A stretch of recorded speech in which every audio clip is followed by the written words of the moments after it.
JNTUH R18 2025 passed outs BTech BPharmacy వాళ్ళు ఎవరైతే ఉన్నారో R17 బీఫార్మసీ వాళ్ళు కూడా వాళ్ళందరికీ కూడా very very very important information, మీకు కరెక్ట్గా ఈ ఉపయోగపడే ఇన్ఫర్మేషన్ ఈ టైంలో ముఖ్యంగా. ఓకేనా? సో మీరు ఏం చేయాలి, ఎలా చేయాలి మొత్తం కూడా ఈ వీడియోలో చెప్తాను. ఈ వీడియోనైతే మీ ఫ్రెండ్స్ అందరికి కూడా ఖచ్చితంగా షేర్ చేయండి. ఇది మీరు గనక తెలుసుకోకపోతే మాత్రం మళ్ళీ మీరు ఇబ్బంది పడతారు. ఓకేనా? సో అదేంటో చెప్తాను. ముందుగా అయితే ఇంతవరకు ఈ ఛానల్ సబ్స్క్రైబ్ చేసుకుని వాళ్ళు ఎవరన్నా ఉన్నట్టయితే ఖచ్చితంగా అయితే సబ్స్క్రైబ్ చేసుకోండి, వీడియోని లైక్ చేయండి, షేర్ చేయండి. మీకు ఏమైనా డౌట్స్ ఉన్నట్టయితే కాల్ మీ 4 ద్వారా కాల్ చేయండి. Telugu engineering education YouTube as well as Telegram channel subscribe చేసుకోండి. జేఎన్టీ యూనివర్సిటీ అప్డేట్ ఛానల్ కూడా సబ్స్క్రైబ్ చేసుకోండి. ఇక టాపిక్లో వెళితే R18లోనేమో బీటెక్ వాళ్ళు ఉన్నారు, R17లోనేమో బీఫార్మసీ ఉన్నారు. ఈ 2025 పాస్డ్ అవుట్ వాళ్ళు ఇప్పుడు 4-2లో ఉన్నారు. బీటెక్ వాళ్ళు 4142 ఎగ్జామ్స్ అంటే 41 సప్లీ 42 బీటెక్ రెగ్యులర్ ఎగ్జామ్స్ రాయడానికి రెడీగా ఉన్నారు R18 వాళ్ళు. బీఫార్మసీ వాళ్ళకి ఇంకా చాలా టైం ఉంది, వాళ్ళకైనా కూడా ఇదే. అయితే ఇక్కడ ఏంటంటే మీరు గమనించాల్సిన విషయం ఒకటి ఉంది. ఈ గ్రేస్ మార్క్స్ ఏదైతే ఉందో దాని గురించి ఏంటంటే బీఫార్మసీ వాళ్ళ గురించి ముందు మాట్లాడదాం. బీఫార్మసీ వాళ్ళకు వచ్చేసరికి గ్రేస్ మార్క్స్ రెగ్యులర్ వాళ్ళకు 10, లాటరల్ ఎంట్రీ వాళ్ళకి 8. బీటెక్ వాళ్ళకు వచ్చేసరికి R18 2025 పాస్డ్ అవుట్ వాళ్ళకి రెగ్యులర్ వాళ్ళకు 30, లాటరల్ ఎంట్రీ వాళ్ళకు 23 మార్క్స్ ఉన్నాయి. అయితే ఇప్పుడు బీటెక్ ఒక రకంగా గ్రేస్ మార్క్స్ అప్లై చేసుకోవాల్సి ఉంది, దానికి సెపరేట్ రూల్స్ ఉన్నాయి. బీఫార్మసీకి వచ్చేసరికి గ్రేస్ మార్క్స్ దానికి సెపరేట్ రూల్స్ ఉన్నాయి. అయితే ఇప్పుడు బీఫార్మసీ వాళ్ళు గ్రేస్ మార్క్స్ అప్లై చేసుకోవాలి అనుకోండి, 2 సబ్జెక్టులు మాత్రమే వీళ్ళకి ఛాన్స్ ఉంది. అది కూడా 10, 8 చెప్పాను కదా. ఆ 2 సబ్జెక్టులు వచ్చేసరికి ఎలిజిబుల్ అవ్వాలి. మరి ఆ ఎలిజిబుల్ కండిషన్స్ ఏంటి అది బీటెక్తో పాటు చెప్తా.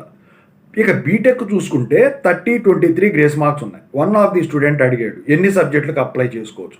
బీఫార్మసీకి 2 సబ్జెక్టులు, కానీ బీటెక్కి వచ్చేసరికి ఎన్ని సబ్జెక్టులకైనా అప్లై చేసుకోవచ్చు, కానీ దానికి ఎలిజిబిలిటీ ఉండాలి. ఆ ఎలిజిబిలిటీ రూల్స్ ఏంటో మాట్లాడుకుందాం. ఓకేనా? అయితే ఇక్కడ ఏంటంటే మీరు గమనించాల్సింది, ఇప్పుడు మీరు 2 సబ్జెక్టులకు అప్లై చేసుకున్నా, ఎన్ని సబ్జెక్టులకు బీటెక్ వాళ్ళలాగా అప్లై చేసుకున్నా కూడా మీకు ఇచ్చిన గ్రేస్ మార్క్స్ ఏవైతే ఉన్నాయో అవి అప్లై చేస్తే సరిపోవాలి. సరిపోకపోతే మాత్రం మీకు ఏ ఒక్క సబ్జెక్టుకు తగ్గినా కూడా పాస్ మార్కులు మీకు ఈ గ్రేస్ మార్క్స్ అనేది ఎలిజిబిలిటీ రూల్ కింద రాదు.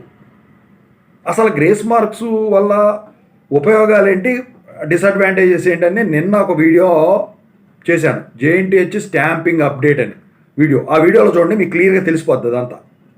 అయితే ఇక్కడ మీరు తెలుసుకోవాల్సింది ఏంట్రా అంటే, ఇక్కడ చూడండి, ఈ గ్రేస్ మార్క్స్ ఒక్కసారి అప్లై చేసినామంటే ఇక వేరే ఫ్యూచర్లో ఎగ్జామ్స్ రాయడానికి లేదు, బీఫార్మసీ వాళ్ళైనా బీటెక్ వాళ్ళైనా. అంటే ఏంటంటే మీరు ఎలిజిబుల్ అయితేనే ఇక వాళ్ళు అప్లై చేయించుకుంటారు. అయితే ఇప్పుడు ఈ 4-2 బీటెక్ బీఫార్మసీ 2025 పాస్డ్ అవుట్ వాళ్ళు ఎవరైతే ఉన్నారో వాళ్ళు డైరెక్ట్గా కాలేజీలో అప్లై చేసుకోవచ్చా అంటే కుదరదు. ఎలిజిబిలిటీ లిస్టు వచ్చే వరకు కూడా వెయిట్ చేయాల్సిన పరిస్థితి ఉంది. అయితే ఇక్కడ మీరు గమనించాల్సింది ఏంటి అంటే, ఇప్పుడు 5 సబ్జెక్టులు మీకు గ్రేస్ మార్క్స్ అప్లై చేసుకోవాలనుకోండి బీటెక్ వాళ్ళు, మిగతా సబ్జెక్టులన్నీ క్లియర్ చేసుకోవాలి. ఓకేనా? మిగతా సబ్జెక్టులన్నీ క్లియర్ చేసుకుంటే మాత్రమే మీరు ఈ 5 సబ్జెక్టులకి అప్లై చేసుకోవాల్సి ఉంటుందన్నమాట. బీఫార్మసీ వాళ్ళు అనుకోండి, మిగతా సబ్జెక్టులు అన్నీ అప్లై చేసుకొని 2టికి మాత్రమే అప్లై చేసుకోవాలి. అయితే ల్యాబులకి ఇంటర్నల్స్కి పెట్టుకోవచ్చా అంటే నిన్న ఒక వీడియో చేశాను, స్టాంపింగ్ అప్డేట్ కన్నా ముందు ఉన్న వీడియో చేశాను. దాంట్లో ఉంటుంది జేఎన్టీహెచ్ ఇన్ఫర్మేషన్ అని చెప్పేసి, వెరీ ఇంపార్టెంట్ ఇన్ఫర్మేషన్ అని చెప్పేసి. సో దాంట్లో క్లియర్గా ఉంటుంది, చూసుకోండి. అయితే ఇక్కడ ఇంకా మీరు తెలుసుకోవాల్సిన విషయం ఏంట్రా అంటే, ఒక్కసారి మీరు గ్రేస్ మార్క్స్ కనుక అప్లై చేసినట్టయితే మీరు ఎగ్జామ్స్ అప్పటికి గ్రేస్ మార్క్స్ రిజల్ట్ రాలేదు అనుకోండి, గ్రే మీరు ఎగ్జామ్స్ రాశారే అనుకోండి, ఒకవేళ మీకు గ్రేస్ మార్క్స్ మీరు ఎలిజిబుల్ అయ్యి లిస్టు ప్రకారం కానివ్వండి, వేరే ప్రకారం కానివ్వండి, తర్వాత అయినా ఫ్యూచర్లో అయినా అప్లై చేసుంటే గ్రేస్ మార్క్స్ కనుక అప్లై అయ్యి యాక్సెప్టెన్స్ కనుక అయితే మీ రిజల్ట్ కనుక అప్పుడు రాలేదనుకోండి, ఒకవేళ మీ గ్రేస్ మార్క్సే ముందు యాక్సెప్టెన్స్ వచ్చిందనుకోండి, మీ రిజల్ట్స్ రిలీజ్ అయిన తర్వాత రాశారు కదా ఎగ్జాము, ఆ రిజల్ట్ ఏదైతే ఉంటుందో అటు బీఫార్మసీ పరంగా అయినా ఇటు బీటెక్ పరంగా అయినా నలిఫై అయిపోతుంది. అంటే రిజల్ట్ కొడితే మీకు ఇన్వాలిడ్ హాల్ టికెట్ నెంబర్ అని చూపిస్తుంది. రిజల్ట్ని అప్లోడ్ చేయడు. ఒకవేళ పొరపాటున అప్పటికే డేటాబేస్లో మీ గ్రేస్ మార్క్స్ బయటకు వదలక ముందే ఈ మార్క్స్ ఎంటర్ చేసి డేటాబేస్లో ఎంటర్ చేసేసి ఉంటే మాత్రం మీ రిజల్ట్స్ రాకముందు గ్రేస్ మార్క్స్ కనుక రిలీజ్ అయ్యి ఉన్నట్టయితే అప్పుడు రిజల్ట్ కొడితే చూపించినా పెద్దగా మీకు ప్రాబ్లం ఉండదు. అయితే చాలామంది స్టూడెంట్స్ అడిగే ప్రశ్న ఏంటంటే, ఇప్పుడు గ్రేస్ మార్క్స్ అప్లై చేయాలంటే ఇప్పుడు నెంబర్ ఆఫ్ అటెంప్ట్స్ చేస్తాము, ఆ అటెంప్ట్స్లో ఏ ఎగ్జామ్ని కన్సిడర్ చేస్తారు? బెస్ట్ మార్క్స్ కన్సిడర్ చేస్తారా, లేటెస్ట్గా రాసిన ఎగ్జామ్ని కన్సిడర్ చేస్తారా అని చెప్పేసి అడుగుతున్నారు. దానికి సంబంధించి నేను మార్నింగ్ ఒక వీడియో పెట్టానండి, విచ్ మార్క్స్ దే కన్సిడర్ అని చెప్పేసి. ఆ వీడియో చూడండి ఖచ్చితంగా. ఇక్కడ ఐ కార్డ్లో కనిపిస్తుంది మీకు, లేకపోతే ఎండ్ కార్డ్లో కనిపిస్తుంది. ఖచ్చితంగా అయితే చూడండి, మీకు తెలిసిపోతుంది. సో ఇక మీకు ఏంటంటే, మీరు వచ్చేసరికి ఏంటంటే ఈ గ్రేస్ మార్క్స్కి వచ్చేసరికి డబ్బులు కట్టాలా అంటే మాత్రం మీ కాలేజీ వాళ్ళు వచ్చేసరికి పీసీసీఎంఎంకి ఓడీకి కలిపి 2000-1500 కట్టించుకుంటారు. అవి కట్టాల్సి ఉంటుంది. గ్రేస్ మార్క్స్కి సెపరేట్గా కట్టే పని ఉండదు. మరి యూనివర్సిటీకి వెళ్ళి అప్లై చేయవచ్చా అంటే, యూనివర్సిటీకి వెళ్ళి గ్రేస్ మార్క్స్ అప్లై చేయటానికి ఉండదు. మరి ఎక్కడ అప్లై చేయాలి?